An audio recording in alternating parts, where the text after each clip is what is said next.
Rodgers setting an NCAA record for consecutive completions over 2 games at 26.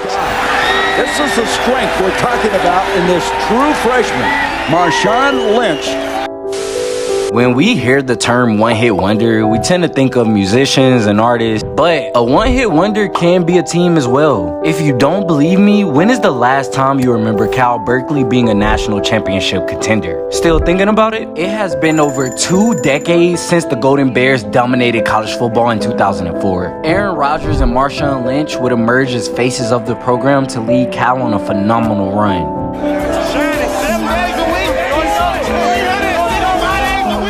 Some might argue that 2004 is remembered as the best season for Cal Berkeley. But what about Cal's other seasons? In today's video, we discuss how the Golden Bears became known as the biggest one-hit wonder in the history of college football. Back in the day, the Pac-10 conference still existed. And not only did it still exist, but the college football powerhouse at the time would be the Pac-10's USC, led by none other than Reggie Bush. Between the USC and Berkeley, the Pac-10 conference wasn't anything like today's Pac-12. It was highly competitive and anything but a joke. Cal Berkeley was being coached by Jeff Tedford, a highly renowned football coach with several wins. And Jeff was convinced that this might be the year things changed for them. Now, I can't say the rest of the country was also sold at this point, but that would change as time moved forward. Starting off the season ranked number 12 in the country, Cal will face a subpar Air Force squad. Let's keep in mind, Aaron Rodgers was a junior, and this would be his first impression to Cal football fans to prove what he could do on the field. Many of you may not know, but Rodgers spent his first 2 years of college at a community college. He was a 3-star athlete that no bigger colleges wanted to take the bait on. Aaron Rodgers is a winner. He's a great football player, a great kid, and I would say right now he's got to be the best quarterback that's ever come out of the North State. I'm going to tell you that right now. According to Rodgers' high school coaches, he was undersized for the QB position. In high school, he stood at only 5'3" as a freshman. By his junior varsity year, he grew to 5'7", and by senior year, he would reach 6 foot, 180 pounds. Anyone who has played football before understands how important the eye test is, and this didn't work in Rodgers' favor. Deal of the prototype. They were coaches, or they were athletes that are now the coaches, that when they were athletes, they didn't fit the prototype either. Regardless, this game would be Rodgers' first chance to show that he belonged, and boy did he belong. Golden Bears got off to an excellent start, and it became evident by halftime that Cal Berkeley was going to dominate the game. Aaron would only throw for 208 yards and 1 touchdown in this debut, leading the Golden Bears to their first win of the season, 56-14. And this was just the beginning. A week later, they were put up against New Mexico State, a football team with some extremely fast and tough players at the time. Over 60,000 people attended to witness this game, and the Golden Bears will walk off with an astonishing 41-14 victory. This win increased their overall rankings, and finally, they were now in the top 10 list at the end of it. The Golden Bears would dominate their next opponent, Oregon State, 49-7, pushing their ranking to the number 7 spot in the AP polls. However, the winning hat trick was about to come to an end. 2004, SC and Cal met each other as top 10 teams for the first time in a half-century. Previous year, Cal had upset the Trojans in a triple overtime game. It is good, and Cal pulls the upset.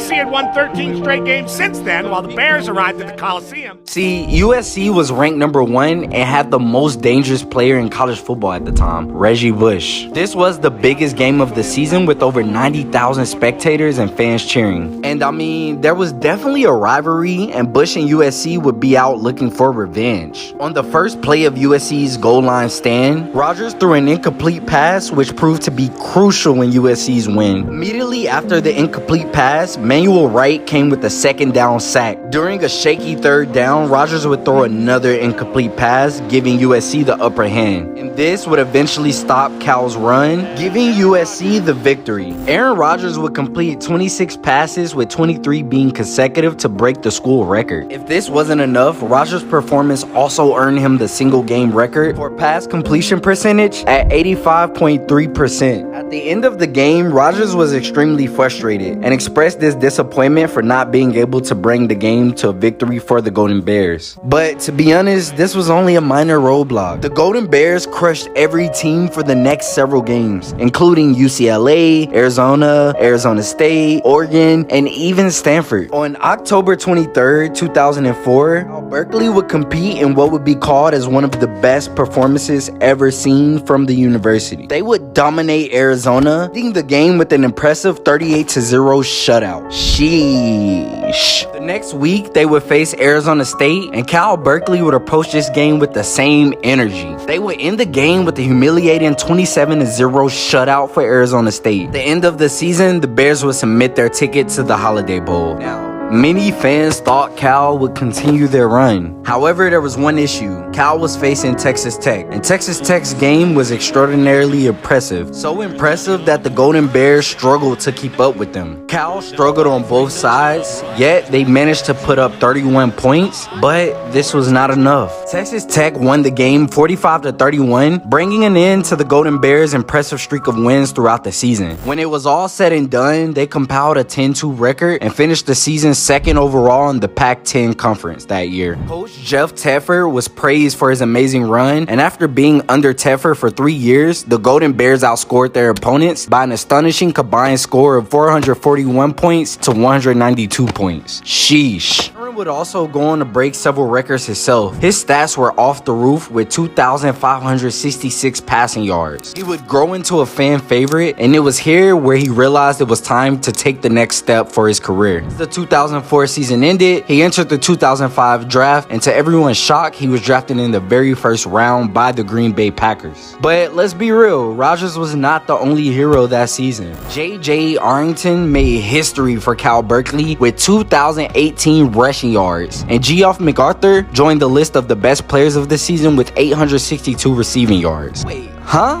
Hold up, 2,018 rushing yards?